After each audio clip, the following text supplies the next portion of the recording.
Hello,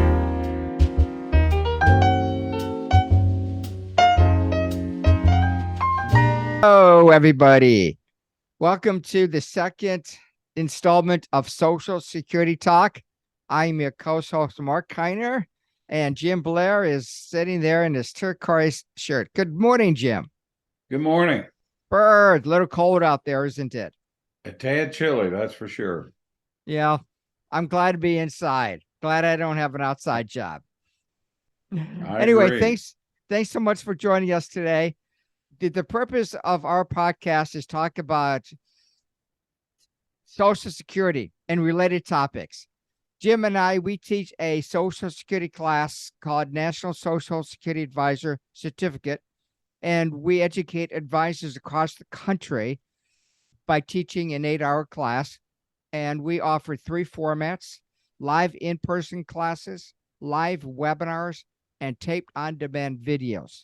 We emphasize situational Social Security because everybody is in a unique and different situation. And we also emphasize how to ask those probing questions so clients get more money out of the system. Jim, in the back of your mind, how important is it to understand situational Social Security? That's actually in the front of my mind because it is very, very important.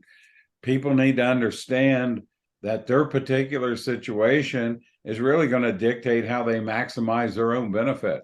Obviously, waiting till 70 gets you the most money per month, but that doesn't fit everybody's situation. Everybody is a little different. You're different than your neighbor. They're different than you. You have to figure out what is best for you, and situational Social Security is so important. And then how important is it to ask probing questions, Jim? Well, how are you going to find out the particulars for your situation if you don't ask those probing questions? So people need to ask that to find out what are in people's backgrounds, what they may be entitled to. There might be some benefits nobody is even thinking about that's not on their radar, and the probing questions will find those. So it's real important to ask the right questions to make sure that people receive the most amount of money from Social Security that they're entitled to receive. It's their money. They're entitled to receive it. And so they need to get what the most amount of money that fits their particular situation. We'd like to see you at one of our holiday special webinars. If you'd like to join us December 27th and 28th, both days, 10 to 2 Eastern time, both days. December 29th, we have an all-day webinar, 8 to 4:30 Eastern time, and we've discounted the tuition by 40%. Yes, sirree, 40. We bring in the tuition down to a paltry $477. Just go to our website to learn more and to register for our holiday special webinars. Website is www.premier. I guess I have to throw a dot in there. That's what I was struggling with. Dot. PremierNSSA.com. That's Premier NSSA, Nancy Sam Sam Apple.com. Also, join us in Orlando, February 23rd of 2023. We'd love to see you there. Will be the Orlando airport. Hey, Jim, question for you. What do the following 3 items have in common? Divorced spouses, retroactive benefits, restricted application, 10 years. What do all those things have in common, Jim?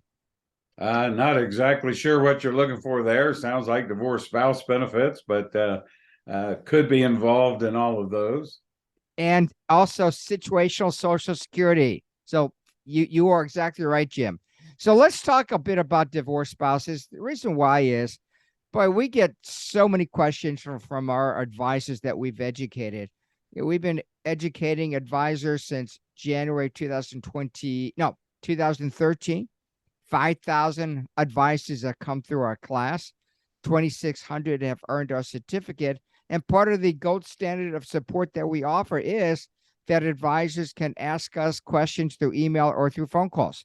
And a lot of questions we get, Jim, relate to benefits off an ex-spouse, don't they? It's interesting. We get a lot of response from that, whether we're talking to our advisors or even when we speak to people in the general public, it seems to catch people's attention when you mention the divorced spouse benefits. It sure does. And recently, Jim, I wrote a blog on benefits off an X, and I posted the blog to our website, premiernssa.com. Also posted that blog to LinkedIn. So if anybody listening to this podcast and has a LinkedIn account, I'm sure you all do, please go ahead and connect with me, because I do post a lot of good content and resources to LinkedIn. Go to your LinkedIn page, send me a connection request. That's Mark with a C, Kiner, Kiner, and I'd love to have you as a LinkedIn connection. We have 9,100 LinkedIn connections so far. But Jim, that is just growing leaps and bounds. So Jim, let's talk about just briefly the requirements for an ex-spouse to draw. What are those requirements? Sure, to draw benefits as a divorced spouse, you need to be single. So you can't be married and draw off of your ex-spouse. Now, it doesn't matter their marital status. They can be remarried and they have their own situation, but you must be single. You have to be age 62 or older. You had to be married to your ex for 10 long, miserable years. Agonizing. Yeah, maybe they weren't all that way, but at least 10 years. So we'll put it that way. And your ex must be receiving either a retirement or disability benefit. So that your ex doesn't necessarily need to be 62. They could be, say, age 58 and drawing a disability benefit. But the key is they're drawing either retirement or disability. And then you are potentially eligible for a benefit off of their work record. So, Jim, for my ex-spouse to draw off my work record, let's have a little fun. I don't really have an ex-spouse. Let's say I do. I need to be receiving a Social Security retirement or a disability benefit. Jim, what if I want to wait to age 70? Because let's say I'm married again and I want to maximize the surviving spouse benefit to my current spouse. Is that going to do, that puts control into my hands as to when I want to claim and when my ex-spouse can claim off me. That doesn't seem fair, Jim, that I have all that control. It's not fair, and that's why there's a second category of divorced spouses that's called independently entitled divorced spouse. And in this situation, some of the requirements are the same. You still have to be single. You still had to be married to your ex for 10 years or more. Now, both of you must be age 62 or older, and you've been divorced for 2 years or longer. And in that situation, that removes the requirement that your ex is filing for retirement or disability benefits. So you could wait till age 70 to take your benefit in your particular scenario. But once you reach age 62, your ex could file for benefits off your work record anyway. And it's not going to be dependent upon you filing yourself. The key is that 2 years of divorce. You have to be divorced 2 years or longer. So if my ex-wife and myself have been divorced for at least 2 years and we're both age 62, she can claim off my work record even though I'm not receiving a retirement or a disability benefit. That's what you're saying. That's correct. And a lot of people say, well, what about the earnings test? Because you're not filing for benefits because of the earnings test. The earnings test affects your benefit. And as we teach in our class, if the number holder, if their benefits are withheld due to the earnings test, everybody on their records benefit is withheld because of the earnings test. Well, as usual, there's an exception to every rule, and this is it. The earnings test in this case does not apply to the ex-spouse, regardless of what the number holder is earning. If you meet those other requirements, the ex-spouse can still draw benefits. Jim, let's talk briefly about the 10-year requirement. So my ex-spouse and I need to have been married for at least 10 continuous years. I do know it's continuous from beginning to end.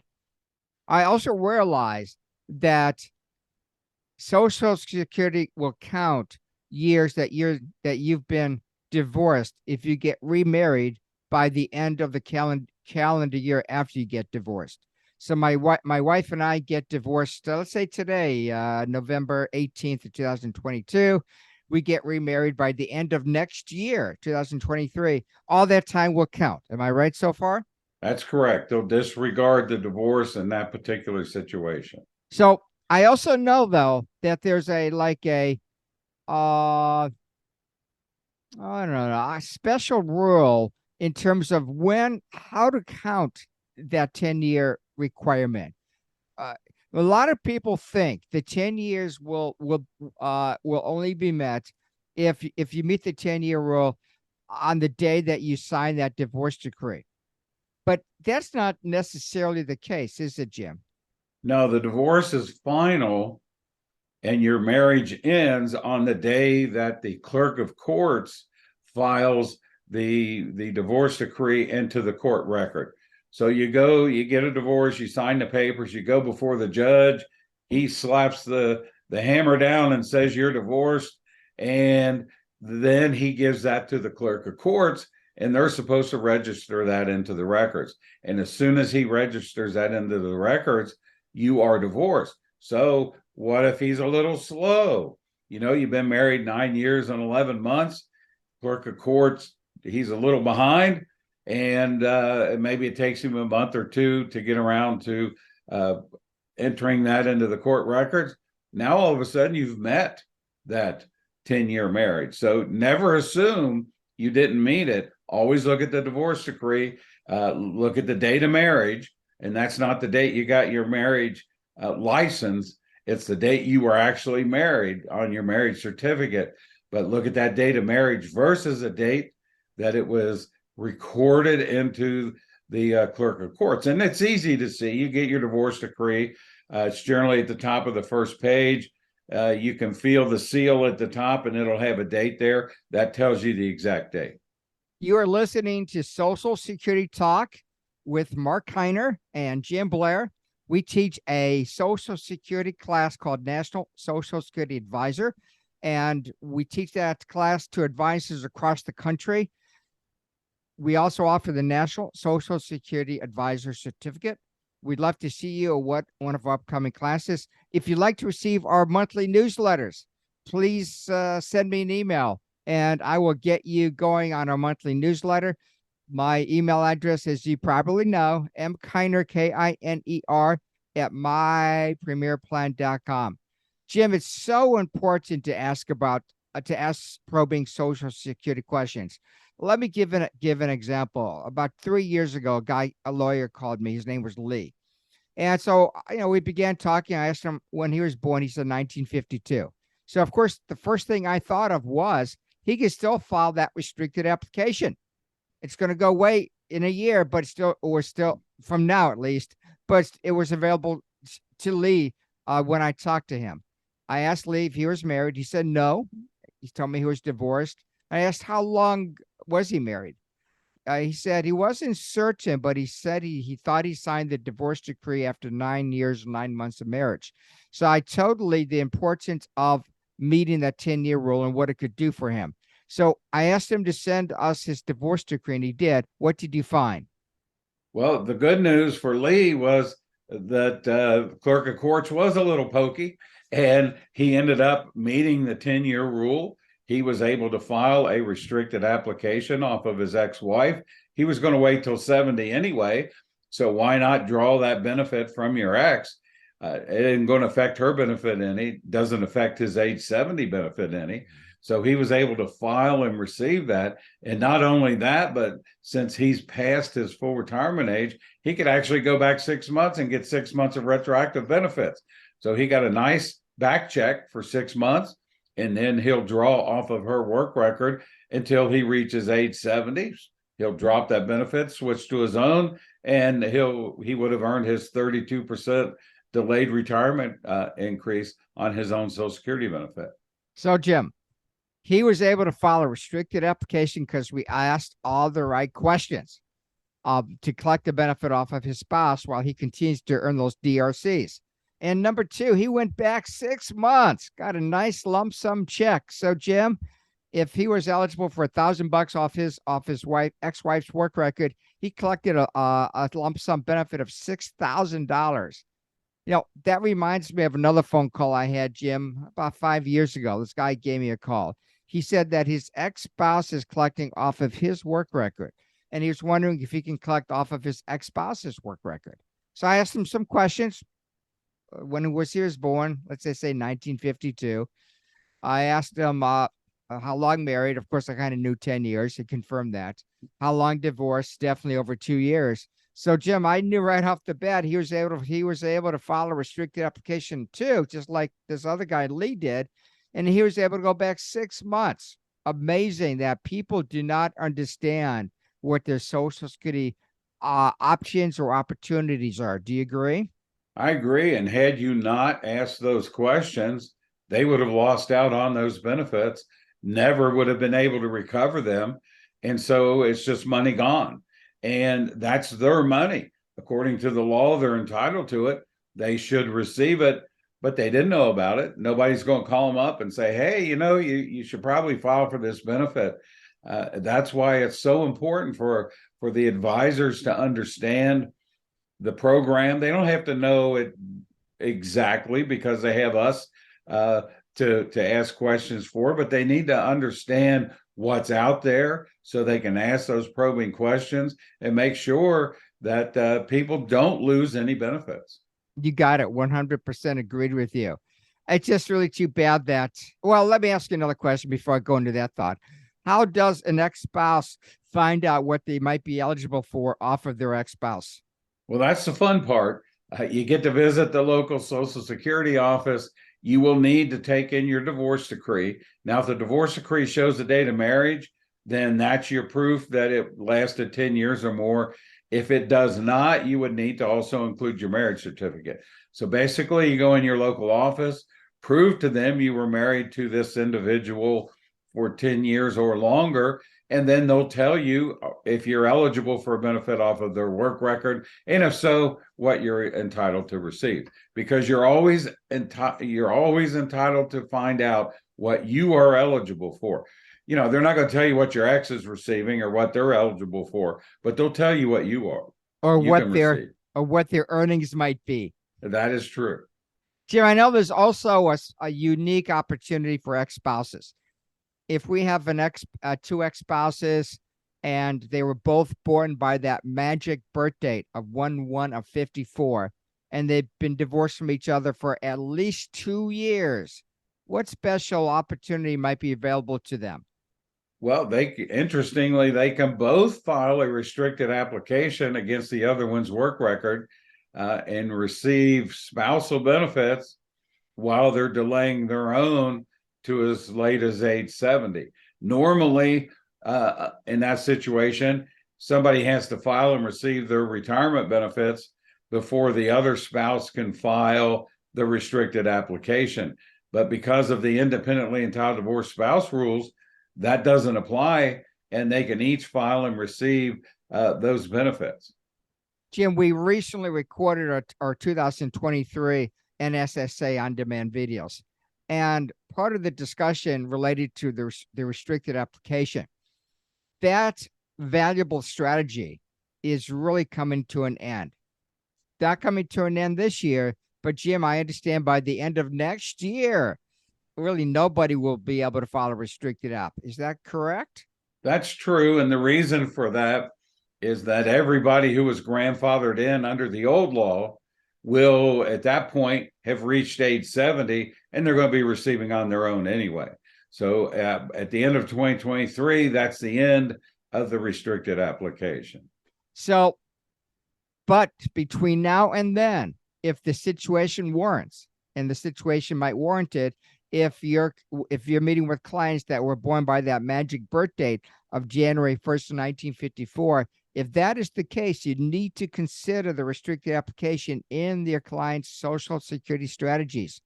Jim, let's say you meet with 10 clients, married couple. How many of those 10 married couples would one spouse be eligible to file a restricted application? It's definitely less than it used to be, maybe about 10%. But Even if it's 1 out of 10, or as time goes on, it'll be less than that. You will Any be. you run into or that's going to be eligible, it's a great strategy, and they're certainly going to be grateful to you, even if you get them 1, 2, 3, 4 months of benefits, maybe up to 6 as they go retroactively. They're always grateful because that's money in their pocket they wouldn't have had, and it doesn't hurt anybody's benefits. You don't lose anything to get that money. Other than maybe a little bit of hair off the top of your head dealing with Social Security. But other than that, it's not painful at all. And why give up that money? I would guess that you need the money just as much as the government needs the money. We're kind of winding down a bit on our podcast today, our Social Security Talk podcast, but I want to just review one strategy that's available to married couples. Jim was kind of alluding to it. So let's say we have husband and wife. Let's say that the wife is 68. Let's say the husband's 69. We know pretty much the husband can file the restricted app, but let's say that the wife was born after 1 of 54. So many times in that situation, we'll have the wife file for her own Social Security benefits effective 6 months ago.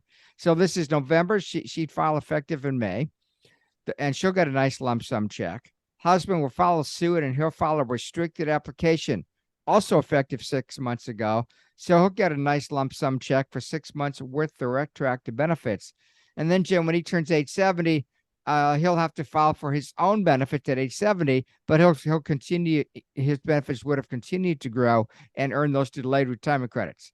So wife goes back 6 months, husband goes back 6 months with the restricted app, and then he continues to earn DRCs until he reaches age 70. I still like that strategy, Jim. It really does make a lot of sense. Yeah, if it's available, it makes a lot of sense. So it's something people should definitely consider. We usually don't recommend folks go back 6 months because they lose DRCs when they do that if they're claiming off their own work record. However, though, there are times whereby receiving the 6 months worth of active benefits is very valuable and would really be appreciative by your clients. Jim, that kind of ends this segment of Social Security Talk. I had a blast. Did you?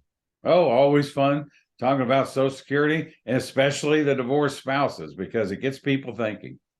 If you'd like to chime in or connect with me, please feel free to do so.